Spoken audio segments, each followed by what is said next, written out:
सविनय कायदेभंग चळवळ या धड्यामध्ये मिठाचा सत्याग्रह सांगितलेला आहे आणि महात्मा गांधीजींनी आपल्या भारतीयांसाठी काय आंदोलन केलेले आहेत व ब्रिटिश सरकारकडे कोणकोणत्या मागण्या केलेल्या आहेत हे आपण या पाठामध्ये शिकणार आहोत.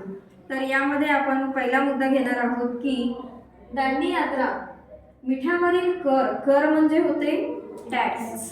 तर भारतीयांनी आपल्या जे सामान्य जनता आहे तर यासाठी महात्मा गांधीजींनी मिठावरती कर लादणे याविषयी सविनय कायदेभंग चळवळ या पाठामध्ये सांगितलेलं आहे की सामान्य जनता यांच्या आहारांमध्ये किंवा अन्य सामान्य जनता असो या दुसऱ्या परदेशामध्ये असो मिठाचा जो उपयोग आहे हा आहारामध्ये प्रामुख्याने महत्त्वाचा सांगितलेला आहे. मीठ हा आपल्यासाठी काय असतो प्रमुख भूमिका बजावतो. मिठाशिवाय आपलं जेवण कसं असतो एकदम नीरस चव देत नाही. त्यामुळे महात्मा गांधीजींचं म्हणणं असं होतं या पाठामध्ये की मीठ हा आपल्या भारतामध्ये तयार होत असतो आणि मीठ हा तयार करण्यासाठी अशा प्रमुख काय म्हणू शकतो प्रोसेस असतात मीठ तयार करण्यासाठी. त्यामुळे सामान्य जी जनता आहे किंवा त्यांचे कर्मचारी जे काम करतात नोकरशाही म्हणू शकतो त्यांना आपण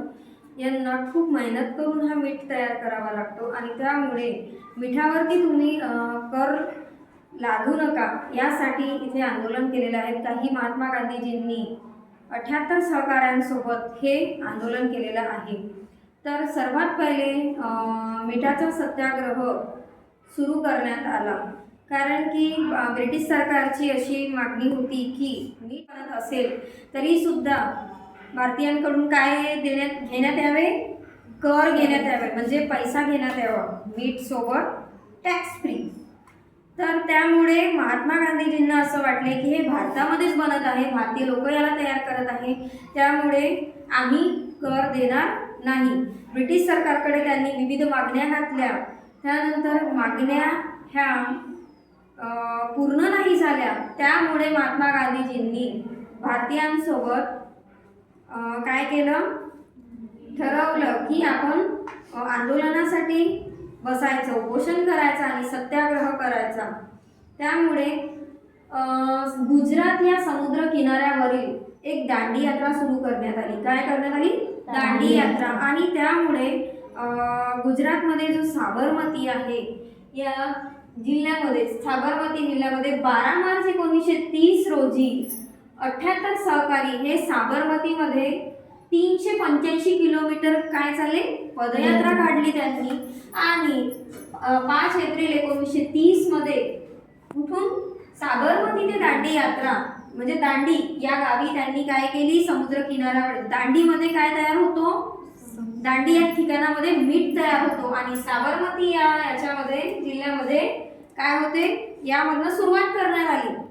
दांडी यात्रा 12 मार्च 1930 मध्ये साबरमतीपासून सुरुवात करण्यात आली आणि 385 किलोमीटर ही पदयात्रा चालले. किती लोकांसोबत 78 सहकारी होते आणि 5 एप्रिल रोजी 1930 रोजी साबर गफार खान हे महात्मा गांधीजींना निष्ठावान समजायचे म्हणजे स्वतःचे गुरु समजायचे आणि महात्मा गांधीजींना खान अब्दुल गफार खान हा एक मुसलमान व्यक्ती असून महात्मा गांधीजींना म्हणजे भारतीयांना आपला निष्ठावान म्हणजे महान व्यक्ती समजायचे आणि प्रत्येक गोष्टी त्यांना काय करायचे त्यांच्या फॉलो करायचे. फॉलो करणे समजते ना तुम्हाला म्हणजे जे त्यांचे जे काही उसूल असतील काही नियम असतील ते ज्या रस्त्यावरनं म्हणजे चालत असेल ज्या मार्गावरनं चालत असेल सत्याच्या तसंच अब्दुल गफार खान हे काय करायचे त्यांच्या मार्गावरती चालायचे. कोणाच्या महात्मा गांधीजींच्या.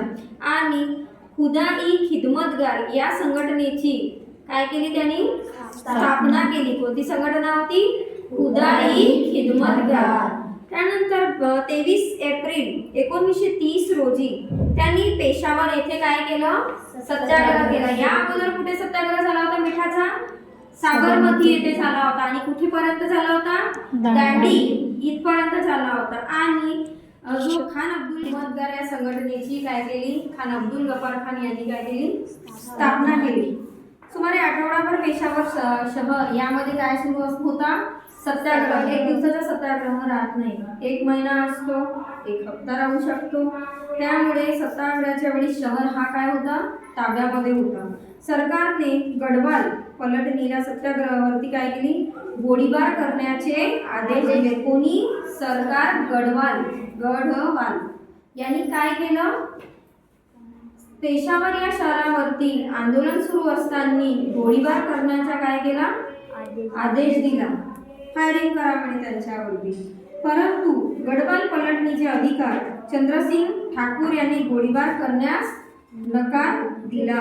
कोण होते अधिकारी, चंद्रसिंग ठाकूर होते. आणि यांनी म्हटलं की गोळीबार करायची नाही, कारण की हे भारतीय असल्यामुळे यांना पण माहिती होते की मिठाचे सत्याग्रह हे आपल्या भारतीय जनतेसाठी. आणि चंद्रसिंग ठाकूर हे कोण होते, भारतीय असल्यामुळे त्यांनी भारतीयाचा विरोध केला का, नाही, त्यांनी पाठिंबा दिला आणि गोळीबार करायची नाही असा त्यांनी आदेश दिला. त्यामुळे लष्करी न्यायालयाने त्यांना जबर शिक्षा दिली. म्हणजे चंद्रसिंग ठाकूर यांनी काय केलं, गोळीबार करण्याचा जरी आदेश नकार दिला, त्यामुळे काय झालं, लष्करी न्यायालय जे होते त्यांनी त्यांना काय केली, शिक्षा दिली. सुरू केलेल्या सविनय कायदेभंग आंदोलनामुळे ब्रिटिश सरकार अडचणीत आले. हा जो महात्मा गांधीजींनी सविनय कायदेभंग चळवळ सुरू केला, आंदोलन केला होता सत्याग्रहाचा, त्यामुळे काय झालं होतं, ब्रिटिश सरकार हे काय झाले होते, अडचणीत आले होते. का बरं, कारण की त्यांची जी सत्ता होती ब्रिटिशांची ही काही चालेना.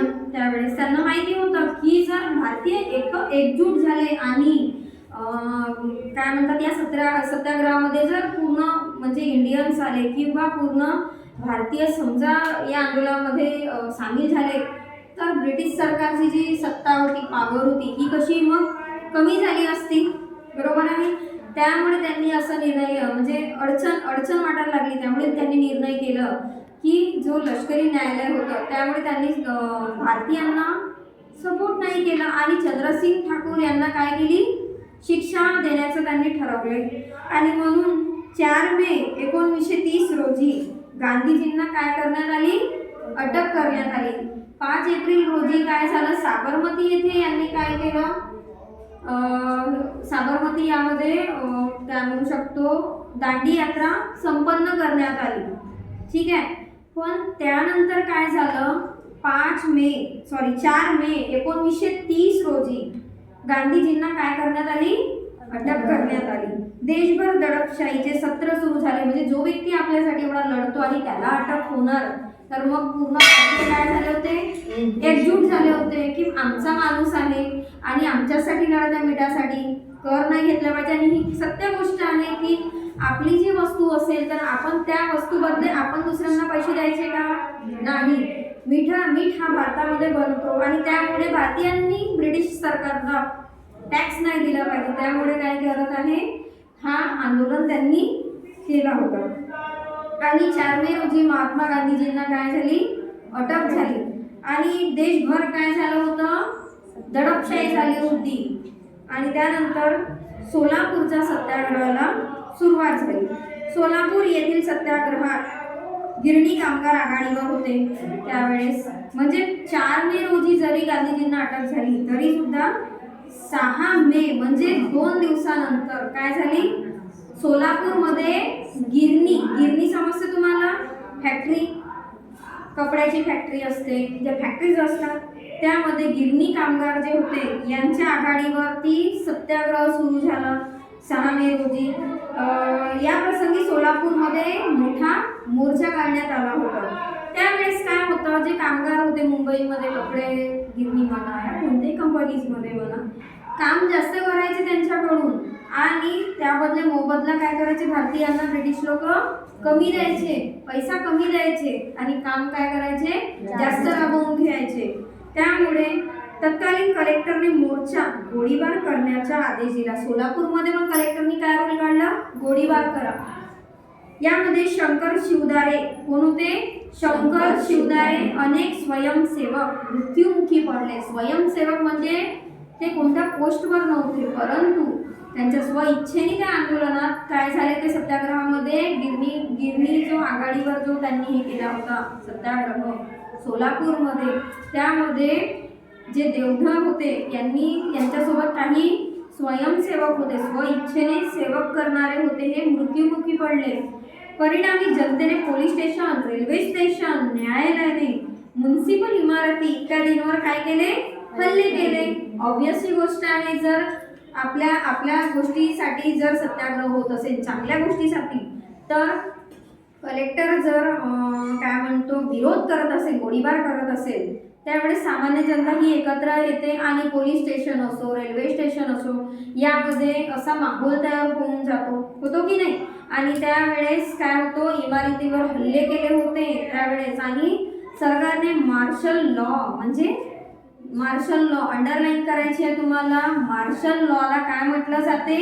लष्करी कायदा. काय म्हटलं जाते? लष्करी कायदा, मार्शल लॉ. लॉ म्हणजे काय होतो? कायदा. आणि मार्शल म्हणजे काय होतो? लष्करी कायदा. लष्करी कायदा जारी केला होता. आंदोलन दडपण्यात आले. या आंदोलनात आघाडीवर असलेले मल्लाप्पा धनशेट्टी, श्रीकृष्ण सारडा, कुर्बान हुसेन व जगन्नाथ शिंदे यांना फाशी देण्यात आली. यामधले काही दक्षिण भारतीय होते, ठीक आहे, धनशेट्टी. त्यानंतर कुर्बान हुसेन हे मुसलमान होते. त्यानंतर काही शिंदे हे मराठी होते. त्यामुळे या सत्याग्रहामध्ये, सोलापूरच्या सत्याग्रहामध्ये काय झालं होतं? अनेक भारतीयही होते आणि अनेक मुसलमानही लोक होते त्यामध्ये. त्यानंतर धारासना सत्याग्रह. गुजरातमधील धारासना येथील सत्याग्रहाचे नेतृत्व कोणी केले होते? सरोजिनी नायडू यांनी केले होते. कोणी सुरुवात केलेली होती? सरोजिनी नायडू केली होती. मिठाचा कायदा मोडण्यासाठी निघालेल्या सत्याग्रहांवरील पोलिसांनी लाठीमार केला. जे गुजरातमध्ये जी धारासना होती, जो म्हणजे एक प्रकारे तुम्ही एक नोटीस करा की जो सत्याग्रहामध्ये आला, एकतर गोळीबार करून त्यांना सांगितलं ते गोळीबार करायला. दुसरा मुद्दा असा आहे की कोणी मृत्युमुखी पडले होते, स्वयंसेवक म्हणजे स्वइच्छेने जे मदत करायचे सत्याग्रहाला पडले होते. आणि तिसरी गोष्ट म्हणजे काय होती? पोलिसांनी काय केलं होतं? लाठीचार्ज म्हणू शकतो तुम्ही. लाठी मार माहिती आहे तुम्हाला? तर म्हणजे काड्यांनी मारायचे जे लाठी असते पोलिसांकडे, त्यांनी जनतेला जे सत्याग्रहामध्ये त्यांना लाठीमार करण्यात आलेले होते. सत्याग्रही सुद्धा शांतपणे लाठांचे प्रहार सहन करत होते. आणि जे सत्यासाठी जे लढायचे त्यांनी सुद्धा लाठी पण खाल्लेली आहे आणि त्यांनी फार त्रास सहन केलेला आहे. त्यांना औषध उपचारासाठी घेऊन गेल्यावर दुसरी तुकडी सत्याग्रह करण्यासाठी पुढे येत असे. म्हणजे एक तुकडी जरी मार खाऊन औषध उपचार करायची, तर दुसरी तुकडी लढाई आणि युद्ध करण्यासाठी यायची. म्हणजे हार नाही मानायचं एक प्रकारे. समजलं? या सत्याग्रहामध्ये असं आहे, या धड्यामध्ये, की सत्यासाठी जर लढायचं असेल तर भारतीय जनतेने किंवा जे भारतीय जनता आहे यांनी खूप पाठिंबा दिला, खूप सपोर्ट केलेला आहे या सत्याग्रहाला. आणि म्हणजे आपला जीव धोक्यात टाकून सुद्धा ते लढत राहिले. लक्षात आलं? त्यांनी खूप मार सहन केलेला आहे. महाराष्ट्रात वडाळा, मालवण, शिरोडा या ठिकाणी मिठाचे सत्याग्रह झाले. कुठे? वडाळा, मालवण आणि शिरोडा हे 3 ठिकाण असे होते महाराष्ट्रामध्ये. यामध्ये काय तयार व्हायचा? मिठाचे ठिकाण व्हायचे. काय होते हे? मिठाचे ठिकाण. आणि यामुळे या 3 ठिकाणामध्ये सत्याग्रह काय झाला? या ठिकाणावरती सत्याग्रह सुरू करण्यात आलेला होता. आणि जेथे मिठागरे नव्हती तेथे लोकांनी जंगलविषयक कायदे मोडायला सुरुवात केली. महाराष्ट्रात बिळाशी, संगमनेर, कळवण, चिरनेर, पुसद म्हणजे हा यवतमाळ साईड आहे, पुसद साईड इत्यादी ठिकाणी जंगल सत्याग्रह झाले. काही भाग यवतमाळ साईडला जंगल एरिया आहे आणि त्यामुळे जंगल सत्याग्रह करण्यात आले. एक पहिला सत्याग्रह कोणता शिकले तुम्ही आज? मिठाचा सत्याग्रह, दुसरा पेशावरच्या सत्याग्रहामध्ये काय आहे सांगा? खान अब्दुल गफार खान यांनी काय केलेली आहे? खुदाई खिदमतगारी संघटना स्थापन केली आहे. सोलापूरच्या सत्याग्रहामध्ये काय शिकलो आपण की गिरणी कामगार आघाडीवरती हा सत्याग्रह झालेला आहे. त्यानंतर चौथा आहे आपला धारासणा सत्याग्रह, ज्यामध्ये जंगल विषयक म्हणजे जंगलाविषयी जो होतं कटाई जे करायचे त्याविषयक त्यांनी काय केला? जंगल विषयक सत्याग्रह सांगितलेला आहे या धारासणा सत्याग्रहामध्ये. आणि काय सांगितलं आहे?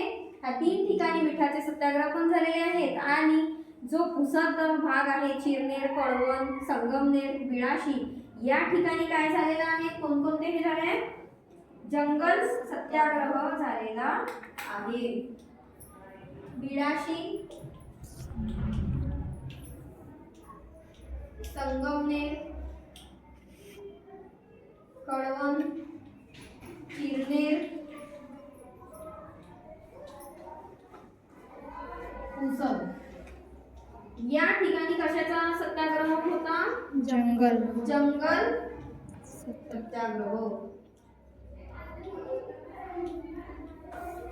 आणि या 3 ठिकाणी मिठाचे सत्याग्रह होते. म्हणजे या 3 ठिकाणी समुद्र असल्यामुळे मीठ तयार व्हायचे आणि यामुळे यामध्ये या 3 गावी काय होते? मिठाचे सत्याग्रह झाले. आणि ज्या गावी ज्या जिल्ह्यामध्ये म्हणू शकतो समुद्र नव्हते त्या ठिकाणी बिळाशी, संगमनेर, कळवण, चिरनेर, पुसद या ठिकाणी समुद्र नसल्यामुळे जंगल होते आणि जंगलचा काय झाला? सत्याग्रह झाला. आदिवासींनी जंगल सत्याग्रहात मोठ्या संख्येने सहभाग घेतला. बाबू गेनूचे बलिदान. मुंबईत परदेशी मालावरती बहिष्कार आंदोलन सुरू होते. परदेशी मालाची वाहतूक करणारी वाहने आंदोलनकर्त्यांकडून अडवली जात. मुंबईतील गिरणीमध्ये काम करणारे कोण होते? बाबू गेनू होते. कोण होते? बाबू गेनू.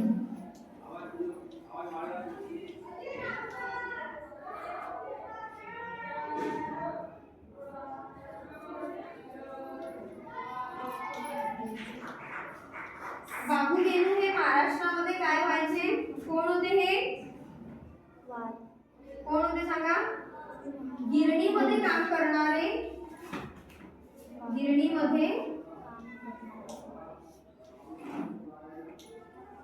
काम करणारे.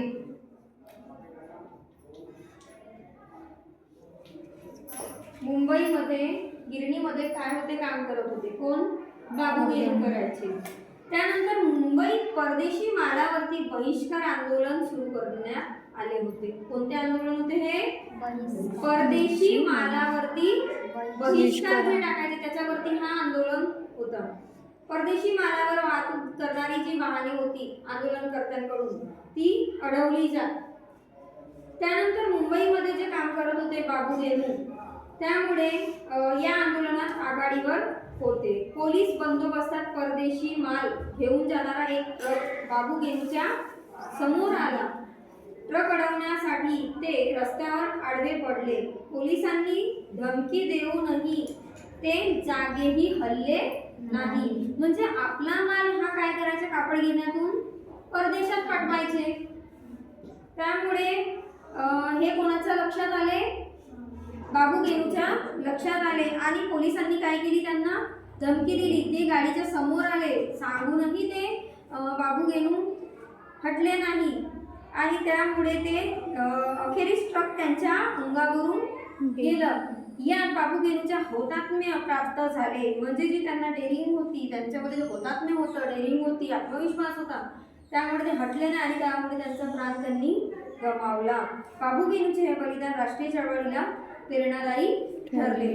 तर या ठिकाणी म्हणजे असं सांगितलेलं आहे या पाठामध्ये की जो सत्याग्रह आहे हे आपल्या भारतीयांसाठी, सामान्य जनतेसाठी काय आहे? खूप महत्त्वाचे ठरलेले आहे. काही लोकांनी आपले प्राण गमावलेले आहेत, काही लोक मृत्युमुखी पडलेले आहेत.